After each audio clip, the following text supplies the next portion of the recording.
on anybody else. I take full responsibility for my actions. Exactly. And keep it short and sweet. See, I just.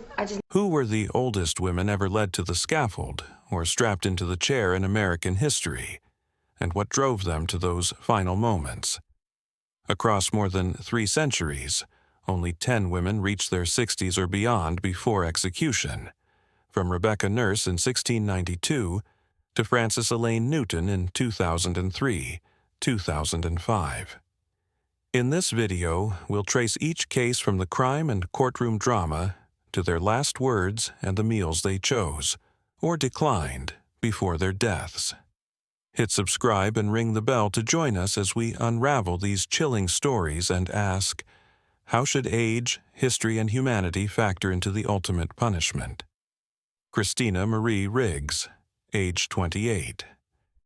Christina Marie Riggs, a 28-year-old licensed practical nurse, planned and carried out the murders of her 2 young children on November 4, 1997 in Sherwood, Arkansas. Using injectable potassium chloride stolen from her hospital, she first injected her son Justin, age 5, causing excruciating burning in his veins that failed to kill him. She then smothered both Justin and his sister Shelby, age 2, in their beds when the injections proved insufficient. After killing the children, Riggs wrote suicide notes and attempted to kill herself with amitriptyline and an injection of undiluted potassium chloride, surviving long enough to be discovered by her mother 19 hours later.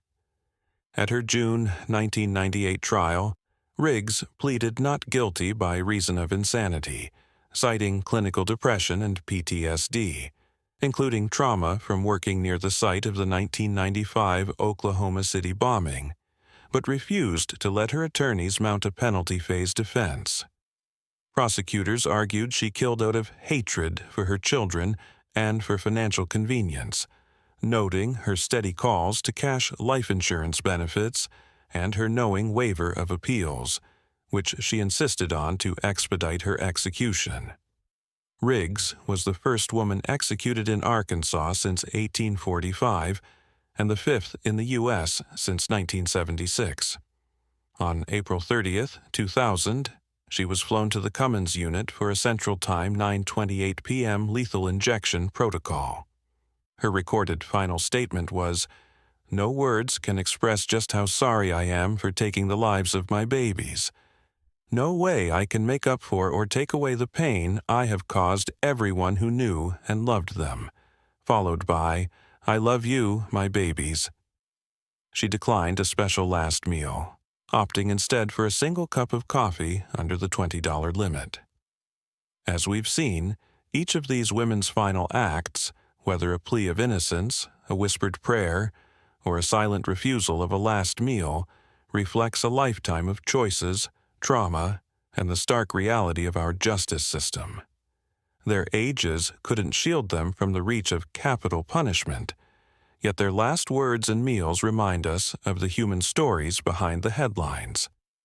If these tales have made you question how we weigh mercy against retribution, let us know your thoughts in the comments below. Thanks for watching. Stay curious, stay compassionate, and we'll see you next time. Frances Elaine Newton, age 40. On April 7, 1987, Frances Elaine Newton gunned down her husband, Adrian Newton, her son, Alton, and daughter, Farah, execution-style in their Houston home. She had taken out $50,000 life insurance policies on each family member just weeks earlier and forged her husband's signature to pay premiums.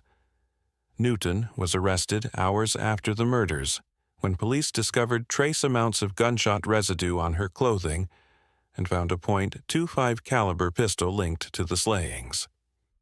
At her November 1988 trial, prosecutors outlined the insurance money motive and forensic evidence. Newton proclaimed her innocence, but was convicted of 3 counts of capital murder and sentenced to death. After spending 17 years on death row, Newton won a last-minute 120-day reprieve from Governor Rick Perry in December 2004 to examine new forensic evidence. Despite persistent doubts, ballistics questions, jury regrets, and juror pleas, the Texas Board of Pardons and Paroles voted 7-0 against clemency on September 12, 2005, and all federal appeals were exhausted by September 13th. Newton made no final statement and was offered no special last meal request. At 6:09 p.m. on September 14th, the lethal injection drugs began flowing. 8 minutes later, at 6:17 p.m., she was pronounced dead. Family members in the witness room reported seeing Newton quietly form lips to utter, "I love you," then close her eyes. Marilyn K. Plants, 41. Marilyn K. Plants conspired with her lover and an accomplice to murder her husband, 33-year-old newspaper pressman Jim Plants, on August 26, 1988 in Midwest City, Oklahoma. Motivated by a $300,000 life insurance policy, Plants enlisted William Clifford Bryson and Clinton McKimball to ambush her husband with baseball bats. They then set his body and pickup truck ablaze to stage an accidental fire. Plants, a mother of two, maintained she was unaware of the insurance, but testified against her accomplice McKimball in exchange for information on Bryson's death sentence. Plants's 1990 trial focused on conspiracy for hire. The coroner testified the bludgeoning preceded the fire. Bryson, convicted separately and executed in June 2001, and McKimball, who testified for the state, solidified the prosecution's narrative of premeditated murder for gain. Plants's appeals argued ineffective assistance for failing to challenge ballistic and fire scene evidence, but her convictions and death sentence were upheld at every level, including a clemency recommendation rejection by Governor Frank Keating. Plants was pronounced dead by lethal injection at 9:11 p.m. on May 1, 2001 at the Oklahoma State Penitentiary. She thanked her family and witnesses for their support in a taped farewell. "I want to tell all of my family that I love them very much, especially Trina and Chris. Nothing, absolutely nothing, can separate us from the love of God," invoking her Pentecostal faith. She declined a special last meal under state protocol and remained composed as she slipped into unresponsiveness. Here are the next 3 profiles, numbers 8 through 10, in our 4-part series on All Oldest Women Executed in America, Final Words and Meals. Each section unfolds in 3 acts: crime, trial and appeals, and execution and last moments, emphasizing the human drama behind the headlines and including recorded last words and last meal choices where available. Wanda Jean Allen, age 41. Wanda Jean Allen was convicted of shooting her longtime girlfriend, 29-year-old Gloria Jean Leathers, on December 2, 1988, during a confrontation outside an Oklahoma City grocery store. Allen, born August 17, 1959, and carrying an IQ of 69 due to childhood injuries, had previously served 2 years for the 1981 manslaughter of her friend Deidre Pettis under a plea deal. By 1988, Allen and Leathers lived together in a volatile relationship. After Leathers threatened to leave, Allen ambushed her in the grocery store parking lot and fatally shot her in the chest.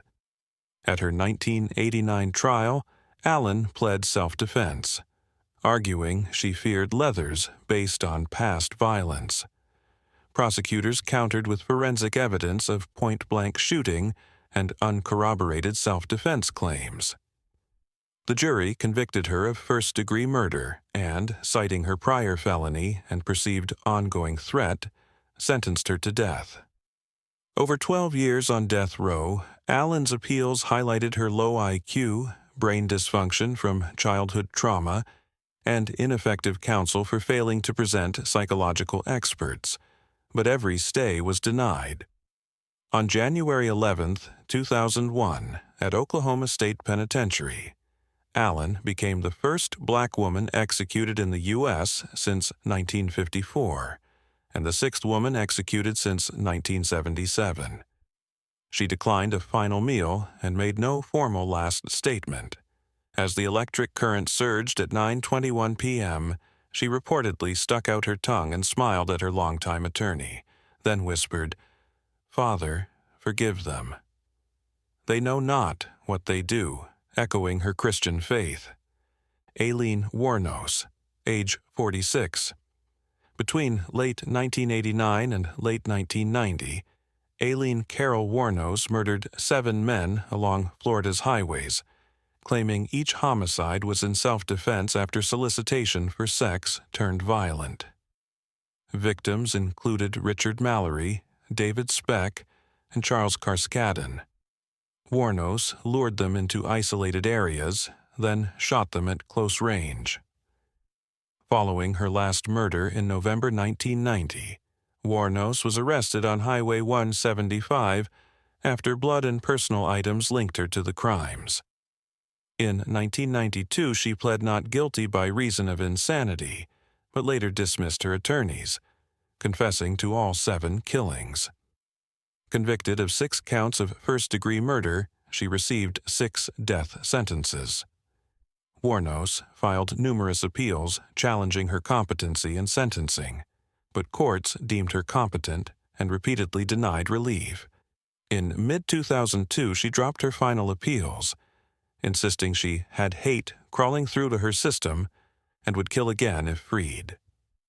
On October 9, 2002, Wuornos declined a traditional $20 limit last meal, requesting only a cup of coffee.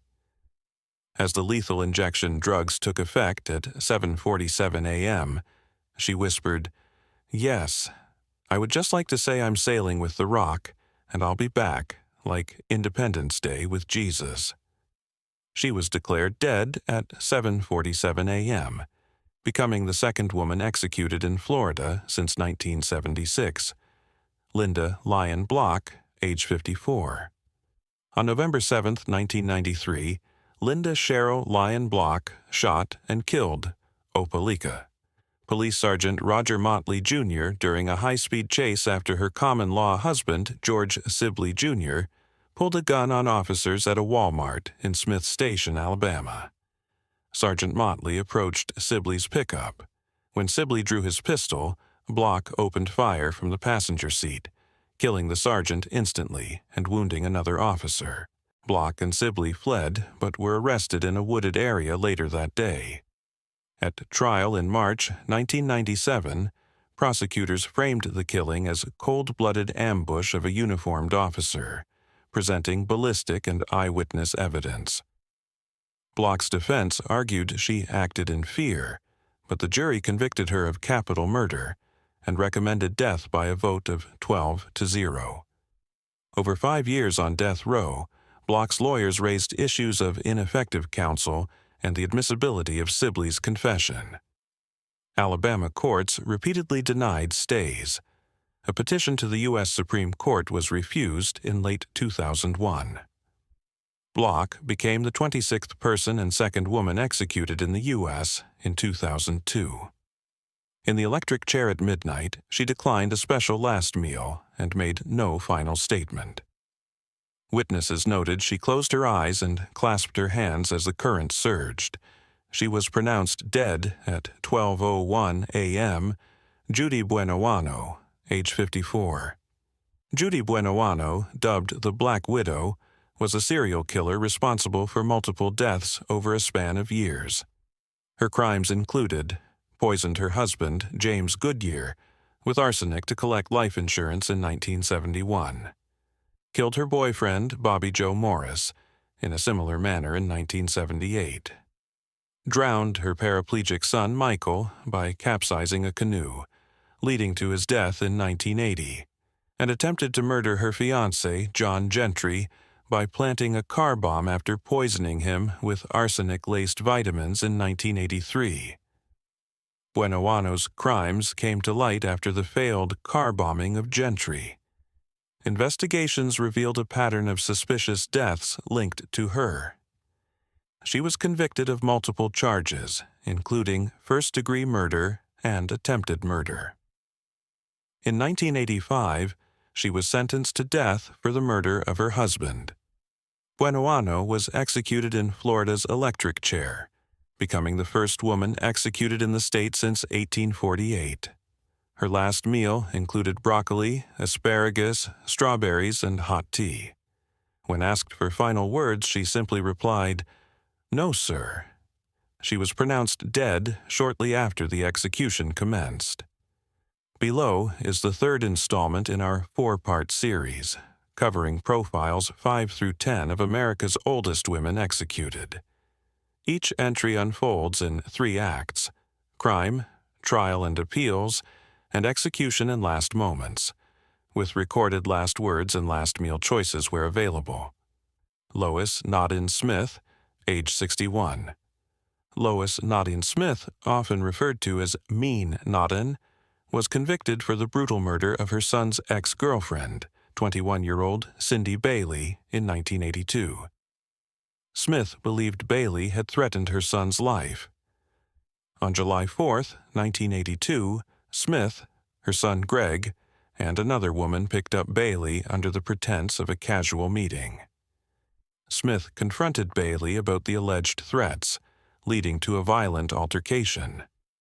Smith stabbed Bailey in the throat, shot her multiple times, and then stomped on her neck to ensure she was dead.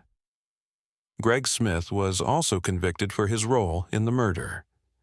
Smith was arrested shortly after the murder and stood trial in Oklahoma. The prosecution presented compelling evidence, including testimonies and forensic findings, leading to her conviction for first-degree murder.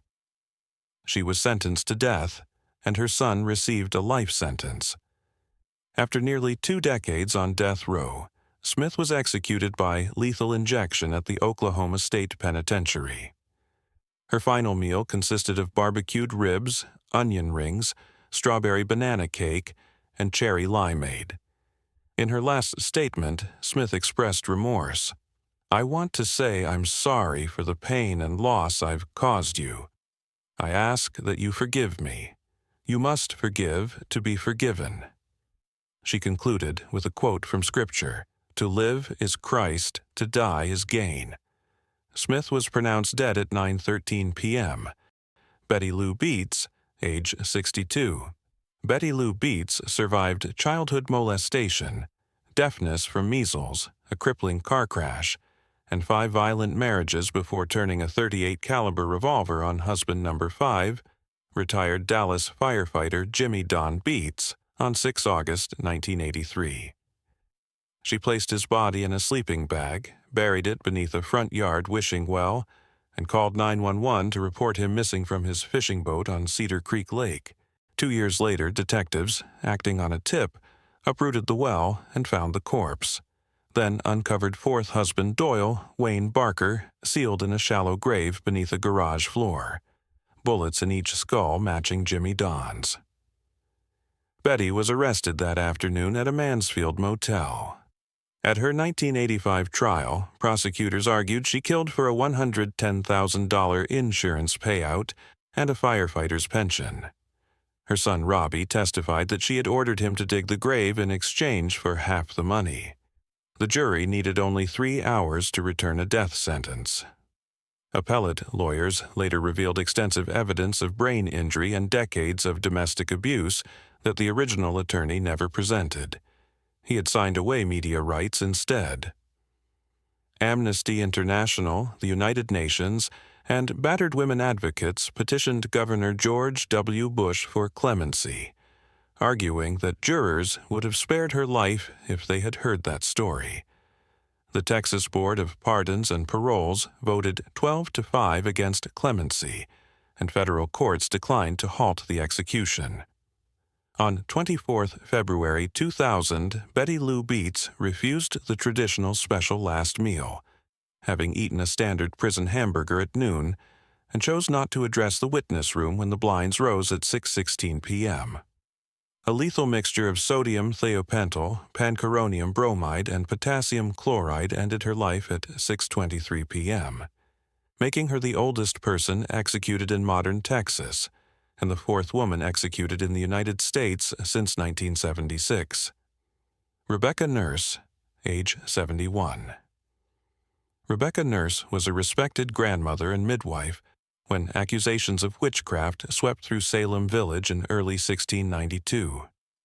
Edward and John Putnam claimed that her specter choked their children at night, an allegation that, under the colony's spectral evidence rules, carried the same weight as any physical crime. Constables arrested the partially deaf widow on 23 March, shocking neighbors who had relied on her charity for years. At trial on 29 June, the afflicted girls collapsed into spasms whenever Nurse spoke. She told the panel, "I am innocent as the child unborn, and God will clear my innocency." Yet the jurors struggled. They first returned a verdict of not guilty. Magistrates then demanded reconsideration after fresh convulsions in the courtroom, and the second ballot condemned her.